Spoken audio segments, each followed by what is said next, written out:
Hi, people.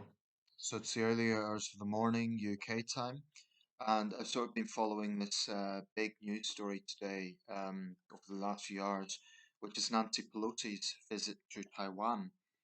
The BBC has just been showing some footage of this, but I imagine it's from a few hours ago. CNN is covering the January 6th hearings and inquiry. They seem a little bit obsessed by that. Important story as it is, they always seem to be covering it. But this visit's controversial, obviously. Beijing's furious about it. They see it as a provocation.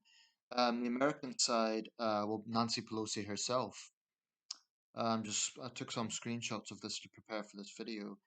Is it a reminder of US's 43-year commitment to Taiwan?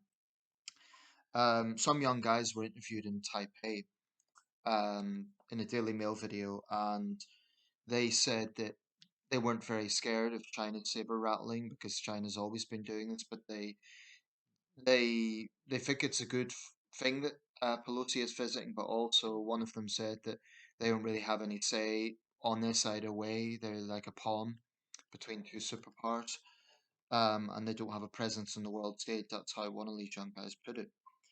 Um, I have to say, Tsai Ing-wen is an inspiring leader. This is a woman who is who has defied a superpower. I mean, she's democratically elected. Taiwan, I think, is a beacon for hope in the Asia Pacific region.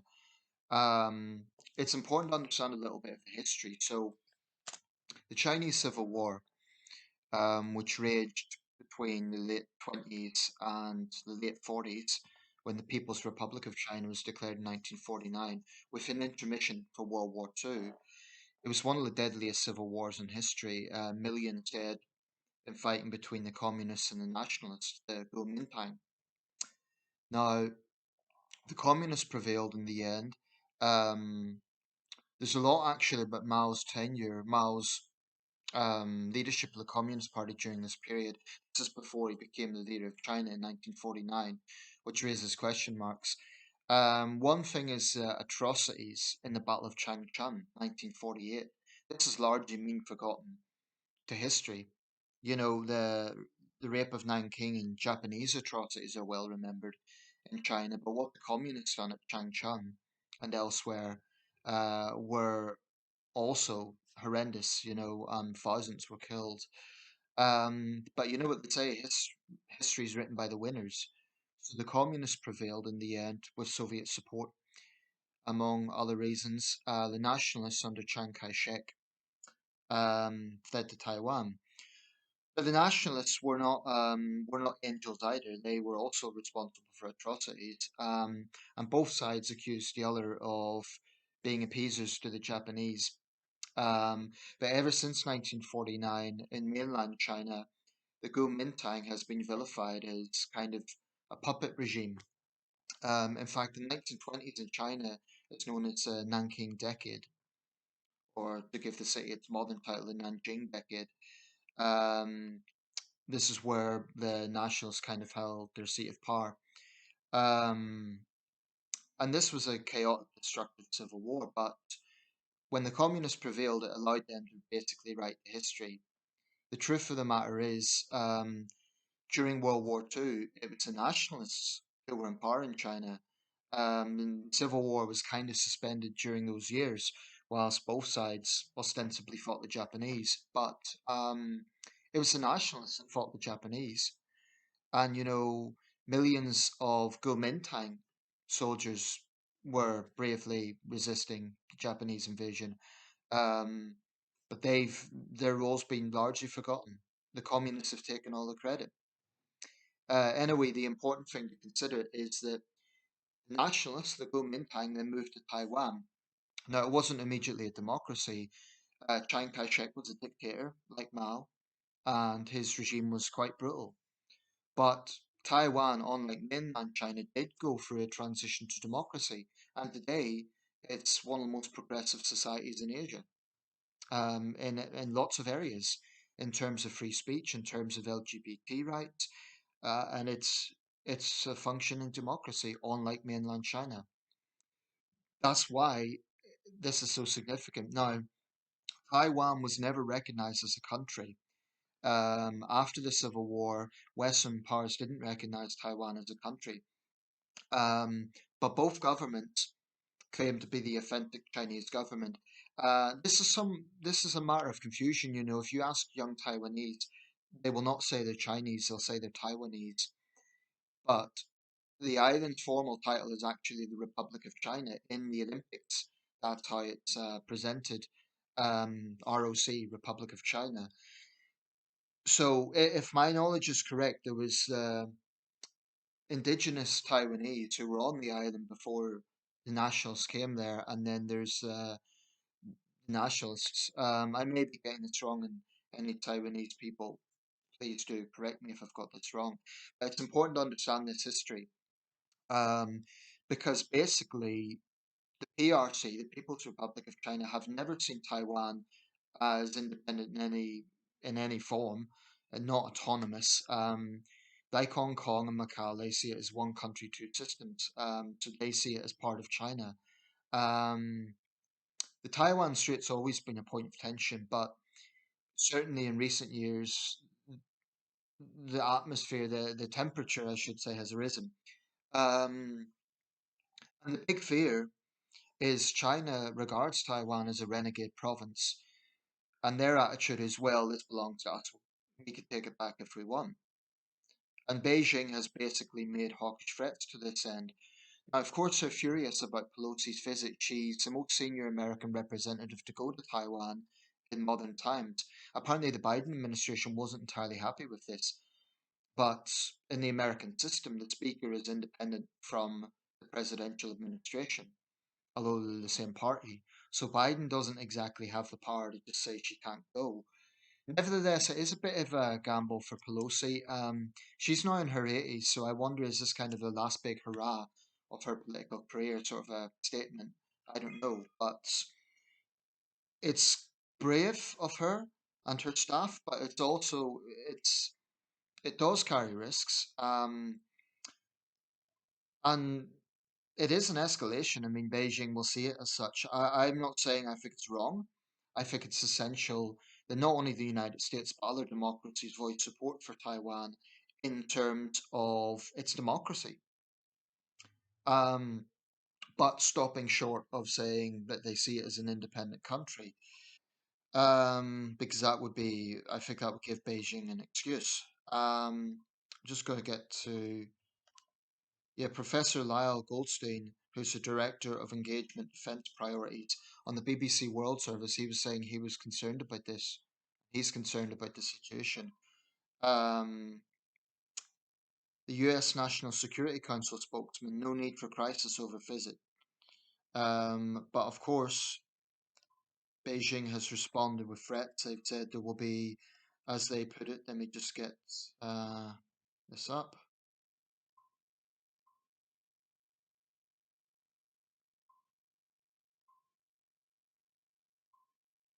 Yeah, I can't find the caption now, but of course, Beijing threatening reprisals to this. They've already summoned the American ambassador, as I understand. That's going to be an awkward conversation.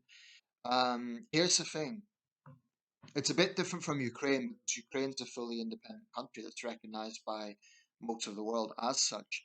Taiwan isn't. And as much as I have enormous sympathy for the Taiwanese people, that does complicate things because Western governments can't recognize Taiwan as an independent country.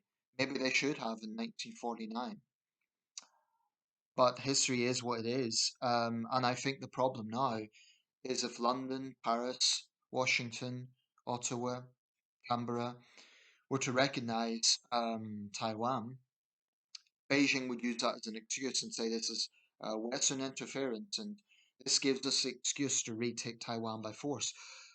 Of course, the Taiwanese have been training forcefully. It may be a small island of 25 million people, but it's got quite formidable armed forces. And I think with what's been happening in Ukraine, and there's extensive coverage of the invasion of Ukraine in Taiwan, I know there's been heavy training going on there. If If the PLA, the PLN actually, the People's Liberation Navy, so called, were to attack Taiwan, I think there'd be ferocious resistance. Now, I'm not saying they couldn't take it, but there is actually some flaws with the Chinese military. I mean, I think they put on this big frightening image because of the sheer manpower, because it's massive. I believe it's 2 million strong. But here's the thing: China hasn't actually had experience of armed combat since the late 1970s. Their last actual war, like full scale war, was the Sino Vietnamese War of 1978 79. That's over 40 years ago. And the only actual action that the Chinese military has been involved in any significant way since then was in massacring their own people at Tiananmen Square or putting down the Uyghurs in Xinjiang.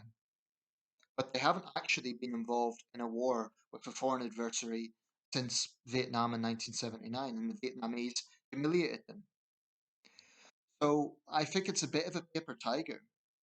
I'm not saying that China should be underestimated. I'm not saying China isn't powerful. But I do think sometimes in the West we can overstate its power. Xi Jinping has a lot of domestic problems. There's new COVID outbreaks. Wuhan has again been put into lockdown. Um, China's population, there was another report about its seriously slowing population. There's a lot of domestic issues that Xi has to deal with. So, of course, he wouldn't be the first leader to use war to distract a domestic population. But I think if China invaded Taiwan, it would be obviously to be international condemnation. Hopefully, the Chinese regime would be made a pariah like the Russian regime currently is. But there would be differences as well. China has much, much bigger economic clout than Russia, which is why I think Western countries need to really pull back from this over reliance on trade. Um, the fact of the matter is, one of my Chinese contacts, she posted something about this on one of the Chinese social media sites. I didn't respond, but it was very much about China's peaceful overtures, and I'm thinking this is complete nonsense. There's nothing peaceful about what China's doing.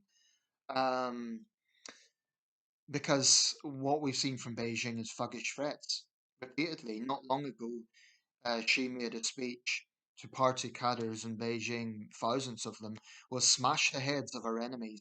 And a very, very popular practice of the Communist Party is to talk about offending 1.4 billion people. So they insist that they represent all Chinese citizens. And in a sense, they do because Chinese citizens have no say, right? So whether or not they're with the CCP, they've no choice. And of course, nationalism is deeply embedded in the Chinese education system. So there will be millions of Chinese who will forcefully defend Xi's statement. Um, it's one of the things that China uses nowadays. Is this nationalism. It's very intense. The case of Drew Pavlo, I've mentioned this a few times, a young Australian activist. His ongoing case where the Metropolitan Police in London are investigating him over an email sent supposedly to the Chinese embassy, almost certainly doctored by the embassy, or at least by rogue elements, to vilify him as a terrorist. This was a threat sent to the embassy. He insists he didn't send it. I mean, why would he? Why would he send a threat to bomb the embassy, knowing he'd go to prison for years for that? I think the Metropolitan Police needs to thoroughly look at where that came from. And I think if there's any evidence that that email originated in the embassy itself or from Chinese sources, then we seriously need to recall the Chinese ambassador to explain. Um, because this is going beyond targeting a dissident, bad enough as that is. It's interfering in our soil. It's interfering in our judicial process. I think the police, the Met, and other police forces around the UK need to be very, very assertive about this. Sunak and Truss are right to take a hard line on China. But I digress. Pelosi's visit, some will say it's provocative, but here's the thing: China could attack Taiwan at any time. It could be as early as next year. It could be 5 years from now. Now, Pelosi's visit may be provocative, but it is peaceful. She hasn't come with warships. It's a diplomatic visit. She's praised the Taiwanese leadership for their handling of the COVID crisis, notwithstanding threats from Beijing. Um, it's a diplomatic visit. She hasn't come with warships. She hasn't come with threats towards Beijing. So, in a sense, this just exposes Beijing's thuggish antics. Because now they're going to respond in a very hawkish way, and it will just show their true nature. There will be some around the world who will pick Beijing's side because they're anti American and anti West. But I think the Taiwanese will strongly welcome this. And I think across Asia it should be welcomed. Why? Because China only cares about China. I mean, China has showed its bullying behavior to smaller countries, whether it be the Philippines or Vietnam, um, and of course Taiwan. So I think it's sort of a necessary provocation in the sense that the West can't just turn a blind eye to Taiwan. They can't just leave Taiwan on its own. It's a provocation in the sense that Beijing's warned Pelosi not to do this. On the other hand, it's a peaceful visit. It hasn't. It's not like she's come with warships and said, "Don't dare interfere in Taiwan" or something like that. The Biden administration's been very assertive on this. It's clearly said we're not recognizing Taiwan. So I think Beijing can have a tantrum, but they also need to be careful how they respond to this. Because if they, for example, respond by military force, let's say they attack Taiwan next week, I don't think that's going to happen, but if they did, they would look like the bad guys. And only a fool would even try to justify that sort of um, those sort of antics. So this is significant. It's a big story. When history comes to be written, if there is a major war in that region, if China forcefully attacks Taiwan, some might blame Pelosi, which would be perverse. That's as perverse as blaming NATO for Russia's invasion of Ukraine. This notion that Russia is surrounded by NATO, which is nonsense, because the vast majority of the Russian border is in Asia. In the case of Taiwan, this notion that a senior politician making a diplomatic visit to another democracy is somehow responsible for that democracy being violently invaded is absurd. That's my take. It won't surprise viewers to know I'm never going to back the CCP. They're proven liars. I think they're thugs. Um, and if they might have the capabilities to do it, although it's dubious whether they have the sort of abilities to land on Taiwan. It's not as easy as it seems. I mean, it's an urban society. There's no clear beachheads. Um, as I understand it, militarily, it's not that simple. But let's say they did, and there was fierce guerrilla fighting, and Chinese troops started dying the way Russian troops are. It might turn unpopular back home. And Xi's gamble might not pay off, and they could no longer say that China is a peaceful country. Because so far this has been the big propaganda. China's peaceful, but if China violently invaded Taiwan, they can no longer use that line. They might get away with subjugating people in Hong Kong and mass incarcerating the Uyghurs, but if they actually use military action in Taiwan, they can no longer use the lie of being peaceful. And I think she knows that. So I think they're going to be seething with rage. Um, but to be quite honest, in a way, it's good sometimes to poke the dragon, just to show them that they can't do what they want and they can't push their weight around. Um, that's how I feel about it. I don't think the right approach to bullies is to just let them have what they want. And I think when it comes to supporting Taiwan, I believe Western countries should vocally say that they support Taiwanese democracy, but stop short of saying they recognize Taiwanese independence. I think the only time that would probably be geopolitically sensible would be after an invasion, but that would be not much good for the Taiwanese. Anyway, that's my take. Let me know your thoughts.